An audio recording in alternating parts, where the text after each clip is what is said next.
सोनिया गांधी ये कंपनियां बेच रही होती या ये बिल ला रही होती, ये बीजेपी वाले सड़कों पे लेट जाते हैं। जब सत्ता इनके हाथ में है तो कांग्रेस की गलत नीतियों को क्यों नहीं बदला? ये सब एक दूसरे की टोपी दूसरे पे चढ़ाते हैं और कुछ नहीं। 340 संसद खराब नहीं है, बीजेपी खराब नहीं है, दो बंदे हैं जो देश को बेच रहे हैं। इसको जागने की जरूरत है। ऐसा गोदी मीडिया हमें नहीं चाहिए। ये मीडिया भूल रहा है कि ये जब सरकार का पलटेगा उसके बाद वो कहाँ जाएंगे। ये मोदी जी कहते हैं जी मैं तो बिल पास करता रहूंगा, फिर आरएसएस को बोलते हैं हिंदू जगा देना, देशभक्ति जगा देना। बिल्कुल खूबसूरती नहीं है कि हमारा खून पसीने का पैसा तुम डकारो, खाओ और मौज लो। दोनों लोगों से सरकार चल रही है, पूरा गुंडा राज मचाया हुआ है। सुनने के लिए नहीं है, कुछ नहीं है। वो डुगडुगी बजाते हैं और वो पीछे पीछे चल देते हैं। और ये सरकार बिल्कुल गधे के सिर से सिंह की तरह जाएगी। मौका बार बार जो लोग हैं, हम हिंदुस्तान के लोग बड़े भोले भाले हैं, यहाँ बहुत भोले भाले हैं जो एक बार धोखे में आ गए हैं लेकिन बार बार नहीं आएंगे। ये हमें भी मालूम है। समझदार भी उतने ही, जितने भोले भाले हैं उससे ज्यादा समझदार हैं, इसलिए बार बार ये धोखे में नहीं आने वाले हैं, ये हमें विश्वास है। लेकिन सर, जिन मुद्दों की आप बात कर रहे हैं, क्या वाकई में इन मुद्दों पे जनता वोट देती है, किसी दूसरे मुद्दे पे वोट देती है? लेकिन ये भी एक अच्छा प्रश्न आपने किया है। आज धर्म और जाति के आधार पे वोटिंग बहुत होती है, लेकिन मैं इतनी गारंटी के साथ कह रहा हूँ, मेरी 50 साल से उम्र ज़्यादा है, मैं पेशे से एक वकील भी हूँ, फार्मर भी हूँ और मैं एक इलेक्टेड जिला परिषद भी हूँ शिमला के अंदर। और मैं ये कहना चाहता हूँ आप सबको कि भाई जिस तरीके से इन्होंने झांसे में ये बार बार धर्म के नाम पे, जाति के नाम पे वोट लिया है, ये किसान अब ठगने वाला नहीं है। ये किसान की ना कोई जाति है ना कोई धर्म है। इसकी खेती अगर जिंदा रहेगी वही इसकी जाति है, वही इसका धर्म है। अरे मुझे एक चीज बताएं, पहले मुझे एक 15 लाख भी दे रही थी। साहूकार को कहा जागते रहो, अंधेर नगरी चौपट राजा, टके तेर बाजी टके तेर खाजा। ये है मोदी सरकार। और ये है, मैं बड़ी सॉरी टू से आप लोग की मीडिया से, पर जो बिकाऊ मीडिया है उसको मैं मैसेज देना चाहती हूँ कि शर्म की बात है कि आप लोग इतनी बुरी तरीके से, मैं देखती हूँ जो स्टेटमेंट आती है तो जो मतलब सरकार के विपक्ष में बोलते हैं उनको बोलने नहीं दिया जाता, उनको रोकते हैं, उनके ऊपर चिल्लाते हैं, उन्हें दबाने की कोशिश करते हैं। तो ऐसा गोदी मीडिया हमें नहीं चाहिए। ये मीडिया भूल रहा है कि ये जब सरकार का पलटेगा उसके बाद वो कहाँ जाएंगे, उसके बाद हम ही होंगे उनको उनकी जगहों से हटाने वाले। मैम, आप कह रही हैं सरकार एम्बुलेंस प्लीज, एम्बुलेंस जाने दीजिए। अच्छे दिन के लिए हम ये काम कर रहे हैं। हाँ। वो 70 साल से गुलाम, जब उनको आजादी मिल जाएगी, हाँ। वो खुले में अपना कहीं भी फसल बेच सकते हैं। अच्छा। तो लंबे समय से लेकिन हम इसमें ये कहना चाहेंगे कि जो कल रविशंकर जी ने इंटरव्यू किया है, उन्होंने कहा कि जो कांग्रेस ला रही थी वो लाया हमने। छूट गया सर, कांग्रेस भी तो नहीं, जो कांग्रेस ला रही थी वो हमने लाया। अगर कांग्रेस गलत ला रही थी तो तुम भी गलत करोगे क्या? तो लोगों को क्यों झूठा कर रहे हो? लोगों को क्यों दो आईने दिखा रहे हो? इससे पहले सरकार ने कहा था जो कांग्रेस ने गलत नीतियां अपनाई हैं उनको हम बदलेंगे। जब सत्ता इनके हाथ में है तो कांग्रेस की गलत नीतियों को क्यों नहीं बदला? ये सब एक दूसरे की टोपी दूसरे पे चढ़ाते हैं और कुछ नहीं है। किसी पार्टी को अपनी जनता का ख्याल नहीं है बिल्कुल। और हम लोग बड़े रोष में हैं और पूरा समर्थन हमारा किसान भाइयों के साथ है। और हम जब तक नहीं हटेंगे, जब तक कि ये अपनी मांगे वापस नहीं लेंगे। हम एक चीज कहना चाहेंगे कि इन्होंने कहा था कि मैं एक चाय बेचने वाला हूँ, लेकिन हम बड़ी इज्जत की, लोगों ने चाय बेचने वाला गरीब आदमी है, अब 5 लाख का सूट पहन रहे हैं, 2.5 लाख का पेन ले रहे हैं। लेकिन जो चाय बेचने वाला है वो चाय तैयार करने वाले के लिए नहीं सोच रहा है। ये बड़ी दुर्भाग्य की बात है। ये उनको जो है, जो चाय के बागान हैं उनके लिए सोच नहीं रहा, उन किसानों के लिए सोच नहीं रहा। इससे बड़ा दुर्भाग्य और क्या हो सकता है? बात बताती हूँ, मेरी पोती है 7 साल की। एक दिन उसने कहा, वो पढ़ नहीं रही थी, तो मेरी बड़ी पोती ने कहा बेटा पढ़ो, गुग्गू आप पढ़ो। तो पता क्या बोलती है? कह रही चाय वाला तो प्राइम मिनिस्टर बन के बैठा हुआ है, तो अब पढ़ाई की वैल्यू क्या रही? आप ये सोचिए, 7 साल का बच्चा, कितनी बड़ी बात कही कि 5 रुपए की चाय बेचने वाला 5 करोड़ की गाड़ियों में घूम रहा है। कितनी बड़ी बात है। तो आप सोच लीजिए कि देश का भाग्य कहाँ पे है।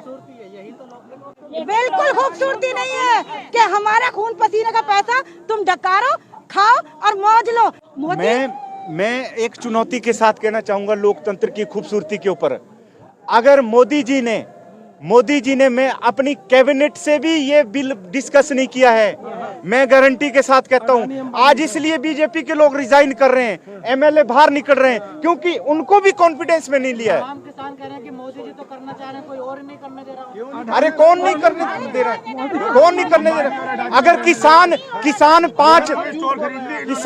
किसान अगर 5 राउंड में इनके कहने पे बातचीत करने जा रहे हैं, तो मोदी जी को क्या प्रॉब्लम है? वो किसान के पास क्यों नहीं आ रहे हैं? वो क्या कर रहे हैं? वो क्या मैं मन की बात वहाँ बताओ ना आके। कह रही हूं, ये मोशा है ना, मोशा मतलब मोह से मोदी और शाह से शाह, ये दोनों लोगों से सरकार चल रही है। पूरा गुंडा राज मचाया हुआ है, 340 सांसद सुनने के लिए नहीं है, फिर दो ही। कुछ नहीं है। वो डुगडुगी बजाते हैं और वो पीछे पीछे चल देते हैं। राजनाथ जी का एडवाइस नहीं लिया जाता। अभी देखते जाओ, बीजेपी खत्म होएगी। अभी कई एमएलए, कई सांसद इनके इसी के जो किसान के बेटे हैं, वो जरूर बाहर आएंगे, ये हमारा विश्वास है। बिल्कुल तो बाहर नहीं आए अभी, और आएंगे।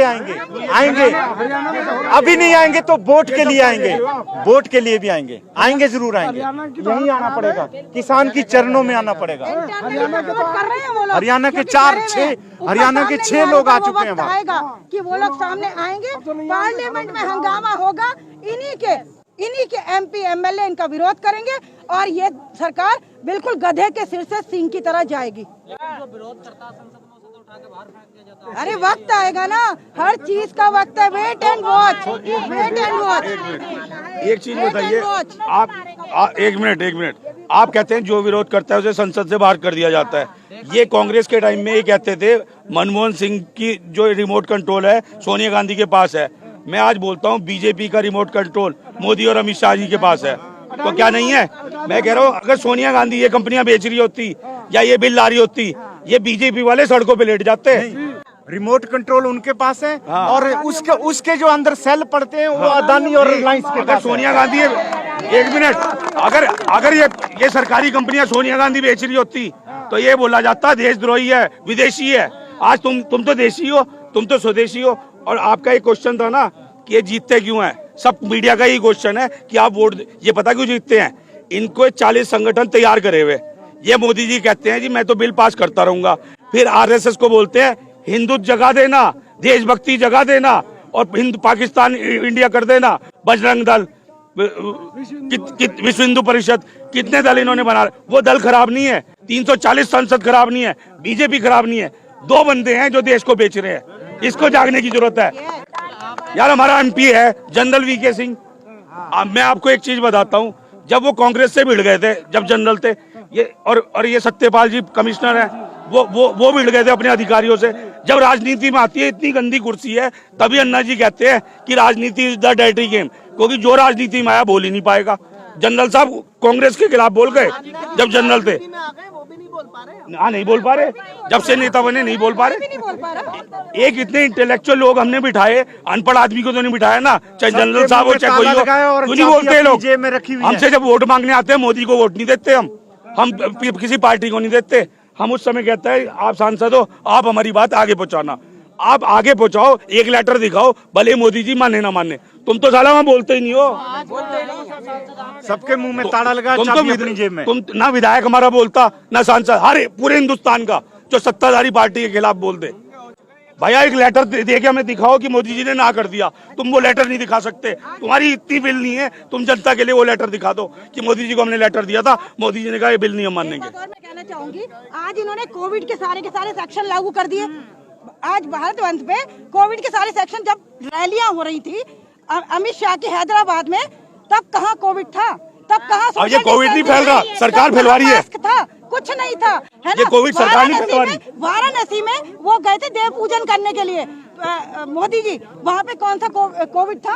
वहाँ कोई नहीं था। ये जबरदस्ती के गुंडा राज है, जब गुंडों का बिठाया गया। गुंडे तो इसी तरीके से तानाशाही करेंगे, पर गुंडों का भी दिन आएगा और बहुत पछताएंगे, जिंदगी में कभी दोबारा लौट के नहीं आएंगे। मुझे एक लॉजिकली बात बताइए, कहीं पे शादी होती है तो हमने 2 महीने पहले 700 कार्ड छपवा लिए, अब कहते हैं 100 बंदे आएंगे। कहीं मरना होता है, मरने में 20 नहीं जा सकते। इसमें आंदोलन हो रहा। अगर मोदी जी देशभक्त हैं, देश के नागरिक की सोचते हैं, मेरा 125 करोड़ लोगों का देश, तो भाई साहब आंदोलन खत्म कराओ, 2024 तक या फिर बिल पास कर लेना। बिल की जल्दी है, क्योंकि उनसे टाई अप हो गया, पैसा लगा चुके पूरे देश में वो। कई नेता करें मुट्ठी भर किसान है, क्या बात करें? यार तो मुट्ठी, चलो मुट्ठी भर है तो इसका मतलब एक्सप्लॉइट कर रहे हो ना, ये हिटलर ने करा था, यही आप कर रहे हो। मुट्ठी भर है, वोट नहीं लिए। जब एक आदमी से वोट लेते हो उसके पैरों पे पड़ जाते हो। एक सांसद वोट लेने आता है, पैरों पे पड़ जाता है, जैसी सांसद बनता है तो फिर यूं कहता है जी मैं आपका नौकर नहीं हूँ, I am not your servant. मुझे एक सांसद ने ऐसा बोला है जब मैं उसके पास कोई विषय लेके गया था। एक बात और कहना चाहूंगी, रास्ता के लिए तो बैठे हैं सब। मीडिया अगर सही चीज दिखाए, आप लोग सही हैं, हर मीडिया अगर सही चीज दिखाए तो 2 मिनट में सत्ता उड़ जाए। सोशल मीडिया सारा इनका, 30 चैनल इनके, तो फिर मीडिया ही तो उल्टा दिखाता है। मीडिया से थोड़ी बहुत शिकायत है, कुछ चैनल से है। आज बिल्कुल है। आज रिलायंस के नेटवर्क नहीं चल रहा है। आज जो अपने आप को नायक समझ रहे हैं, खलनायक, जो अपने आपको नायक समझ रहे हैं, पिक्चर का जब एंड होता है ना तो खलनायक का नाश होता है और नायक ही ऊपर उभर के आते हैं। और हम सब हैं नायक, वो है खलनायक। मोदी जीत जी हमारी होगी और 100% हमारी होगी।